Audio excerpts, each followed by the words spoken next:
Donald Trump is collapsing in North Carolina, his approval hitting all-time lows there. This as his hand-picked stooge to run for the United States Senate seat there.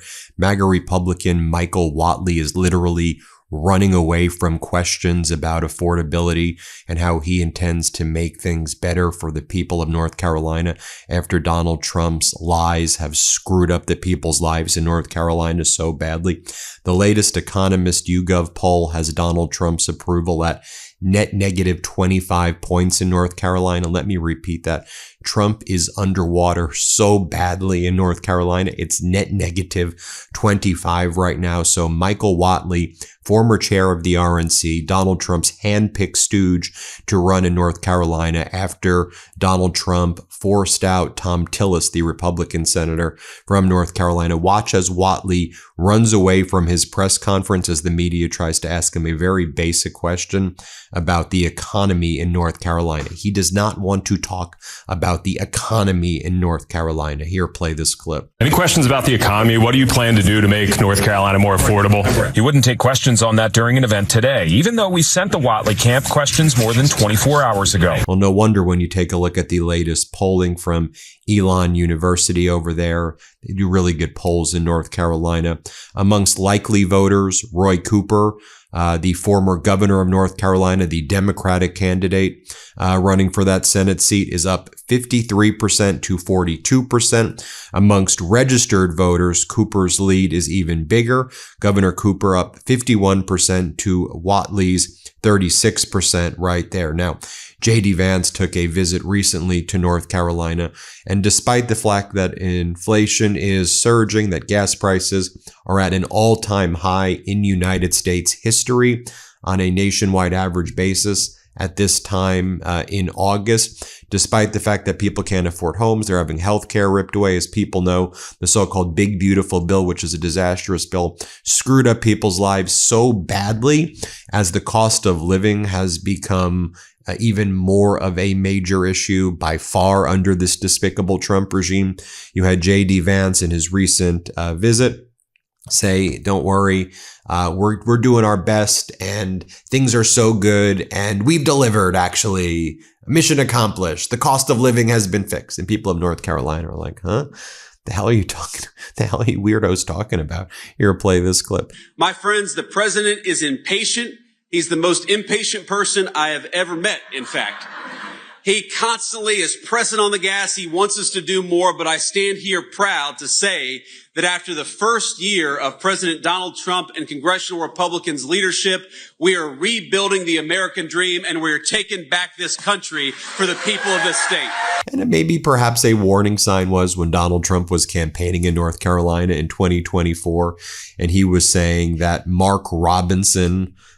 saying Mark Robinson is scandal-plagued would be a compliment to Mark Robinson. But remember, Donald Trump would say, and Mark Robinson is my guy. He's Martin Luther King on steroids. Yeah, this is probably was a red flag. There's probably other red flags too, like, I don't know, him being a felon, like him being a sexual predator, like him being found civilly liable for sexual assault and bankrupting business. But all right, how about this one? This is what he was saying in 2024. Play this clip.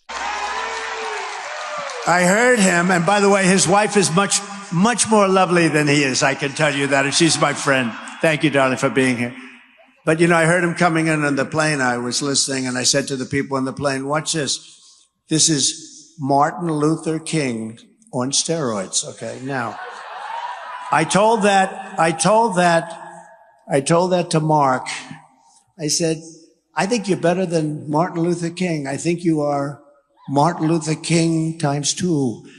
And he looked at me, and I wasn't sure, was he angry because that's a terrible thing to say, or was he complimented? I have never figured it out, but I'm telling you, he's one of, right? When I said that to you, you looked like, I don't know if I like that. Also, Donald Trump's approval just absolutely sinking amongst independents. That Elon University poll shows 64% of independents disapprove of Donald Trump, and that number continues to grow and grow. And I mean, if you look at the type of stuff that Donald Trump's doing as well, I mean, what was in the past 2 weeks, rather than help the people of North Carolina or help people in the United States, he and the Treasury Department devised a scheme to bail out the Japanese yen and give billions of dollars to bail out the Japanese yen because the Trump regime was terrified that in Japan, they were going to sell treasury bonds and further hurt our treasury yields here, the 30-year being at getting close to 5.3%, which is absolutely wreaking havoc on our country. So it's like, let's bail out the Japanese yen. And the American people are like, huh? And by the way, the Trump regime can't even execute anything competently. The bailout didn't work. We can see right here, the Japanese yen has already weakened again after the bailout. And so now the Japanese central bank is going to do what we thought they were going to do. They'll probably have to sell treasuries, and it'll further screw up our bonds situation here because they're the biggest bondholder right now of American treasuries. At the same time, you have Donald Trump announcing that he is imposing personal sanctions against Judge Akane Tomoko, the president of the International Criminal Court, that the Treasury Department is personally sanctioning the head of the international criminal. Like that's what the Trump regime is. How about you just help Americans get health care and help American people afford things and focus on helping people get homes and get paid with dignity? Like, what the hell are you doing, man? Not to mention the never-ending catastrophic war in Iran. Absolutely horrific. Now I want to bring in former North Carolina Governor Roy Cooper. Governor Cooper, great to see you. Governor Cooper running for the open Senate seat in North Carolina.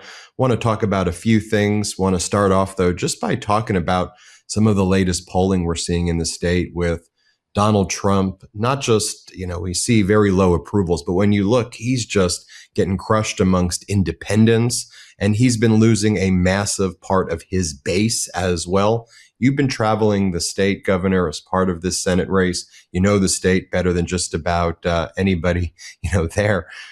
Given your background, are you seeing something that's actually different this time? Or are you noticing things right now, even maybe more so than when you and I spoke a few months back? Well, when the president and his administration promised that cost of living will be the day one focus, people are saying, hey, they haven't done anything. And in fact, they've made it worse. So I think that's is a reflection of why the numbers are so bad, is that people are feeling it themselves. Their families are having to pay more utility costs and housing costs and rising grocery prices. And this war in Iran, we weren't going to get into any foreign wars, and this war has no strategy.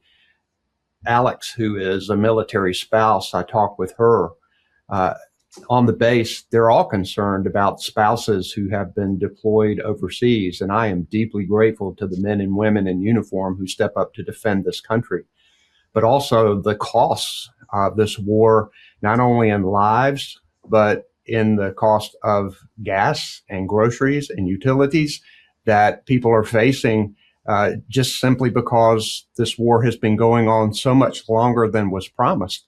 That frustration is building up. They recognize that Washington is broken. Ben, it's hardly a political event that I have been to this entire campaign where someone hasn't come up to me and said, this is the first political event I've ever been to in my life. And these are Democrats, Republicans, and unaffiliated people who come to my events understanding that we've got a lot to do to make a better country for our children and grandchildren. And they're there because they want to make a difference. They're there because they believe that that we should have the checks and balances that the framers of the Constitution intended. And they want a focus on the cost of living and the fact that paychecks aren't keeping up with inflation. They want leaders who will get us out of this foreign war.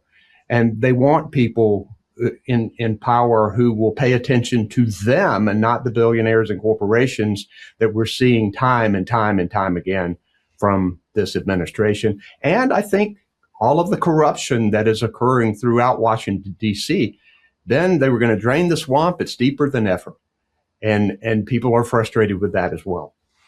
Yeah, you mentioned when it comes to Trump's unlawful and catastrophic war in Iran, this never-ending war, no strategy. And I think you can kind of define this entire Trump administration, and I call the Trump regime, as no strategy with anything other than how can Donald Trump and perhaps Kushner and Witkoff and a small cadre of people enrich themselves? But there's no strategy of, okay, if we do tariffs against the world, are they going to respond with retaliation? And then when you see retaliation, then the United States is like, oh, we're mad that how dare you retaliate? It's like, well, what do you think everybody's just going to be okay? And then similarly, with what we see in this, catastrophic war in Iran, it's the fake deal where Trump has this, whether it's delusional, whether it's just that he lies about everything, probably both, he just lies. Okay, we did a deal. And people are like, no, we didn't. We didn't do it. Stop freaking lying and saying that. The same thing, 90 deals in 90 days. Tariffs are making us rich. And I think the people showing up to your events, even though they're going to technically a political rally, I think what they like about you is that this is just life. This is life stuff. And they see a guy in Trump in the Oval Office taking their money and lying, and they don't like it. And they want people who are going to fight against it. I think that's right. And one thing they know is that my opponent, Michael Wheatley, will do and say whatever this president tells him to do and say, regardless of whether it's good for the people of North Carolina. The president still has a lot of supporters in our state, but I think that they are, at the end of the day, going to want an independent senator who is not afraid to stand up to him. And this is one of the reasons why we are in the place we are, is that the Republican leadership in the legislative body hasn't stood up. And we know that a lot of money is going to come into this state to try and defeat me because they want to hold this seat. This has been a Republican seat for a long time, and we haven't elected a Democrat since 2008. And yeah, we're a little bit ahead in the polls right now, but already almost $100 million in ads have already been bought and placed against me by these outside Republican groups. We expect a lot more. We expect a lot from Donald Trump's PAC. So we need people to help us, and people can go to roycooper.com and not only help us with financial contributions, but they can sign up to help us do so many things to help get out the vote, because I do believe that turnout here is going to be a big issue.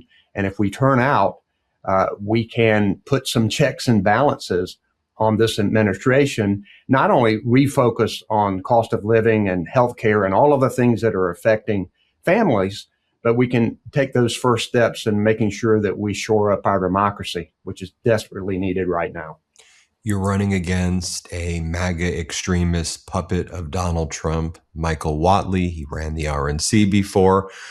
If you take the politics out of it, though, I saw a recent ad in this political period right now about Michael Wheatley that I didn't know, and that he hired this guy, Harvey West, a convicted sexual predator. And I saw in the ad, you had former Supreme Court Justice in North Carolina, former top sheriff in North Carolina, and others just saying, like, just look at that judgment. Talk to us. For people in North Carolina, they probably know the story in North Carolina a little bit better, but for people outside, what's going on there? Who did he hire? And obviously this is a major deal. By the way, I read another story today, like a DeSantis top appointee too, was, brought on a guy who was also doing underage child sex, raping underage kids. And I'm just like, what the hell is going on? What's going on in this world? What Michael Wheatley claims to be tough on crime. And in fact, he is attacking me on that issue when, in fact, I'm the only one in this race who's actually prosecuted violent criminals and worked to keep them behind bars. When Michael Wheatley was chair of the North Carolina Republican Party, he appointed a guy named Harvey Lee West, who was convicted of molesting children, was convicted and served 6 years in prison, was on the sex offender registry. Yet, as the chair of the North Carolina Republican Party, Michael Wheatley appointed him to an important position because the guy could raise money. He held fundraisers. And a lot of Republicans at the time didn't like it. And in fact, challenged him on it, saying, hey, we can't have this in our party. Finally, this past June, this issue has come to light publicly. The Republican Party has always been wrestling with this thing since Michael Wheatley did it, but it's finally come to light, and the Republican Party finally passed a resolution preventing someone like Harvey Lee West from being appointed to a position of power within the Republican Party. So that's the kind of thing that we're dealing with here. People who pretend to be tough on crime, yet when it comes to politics, they want to protect people who are child predators. This is the same guy who hasn't demanded that Trump fully disclose the Epstein files. This is a guy who has other situations where he's been in Word of Faith Fellowship, a church that has been accused of having people who have abused children. He's been with them quite a bit. This is the kind of person who is saying one thing and doing another. And I think at the end of the day, people aren't going to want that. Governor, before we go, what's your final message to the people in North Carolina about why they should elect you, as you've been touring the states and it's touring the state and you've been hearing what the people are experiencing? What's your message to them? And we've got a broader base, of course, throughout the United States. And we have a big international audience as well that's looking at our country and saying, what's going on? What's going on, guys? What's happening over there? They say a lot more than that. We'll leave it at that for this one. But what's your final message to people watching this? There's too many people like Stephanie, who's a teacher in Wake County, who's had to change the way she buys groceries because grocery prices have gone through the roof, mainly affected by these tariffs. There's too many people like Meredith, whose kid is on Medicaid. She has cerebral palsy, and she's scared to death that these attacks on healthcare from Washington are going to take Vivian's healthcare away.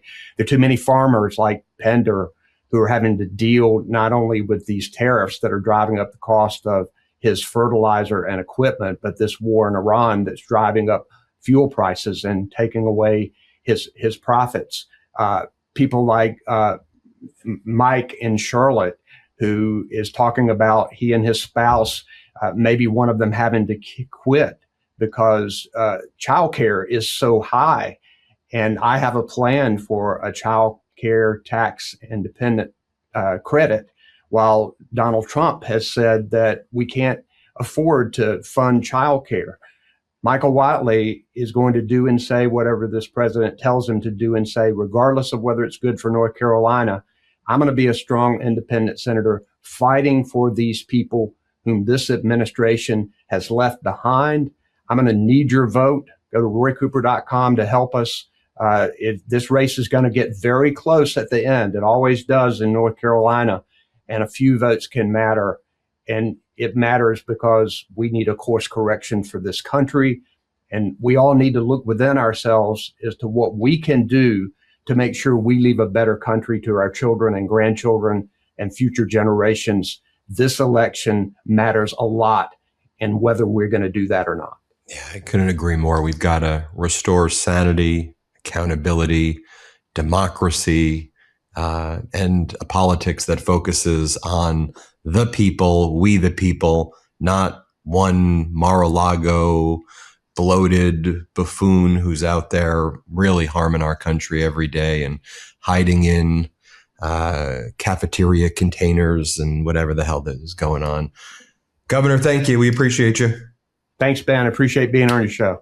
Everybody hit subscribe. Let's get to 7 million subscribers. Before you go, our book, WTF America, is available for pre-order now.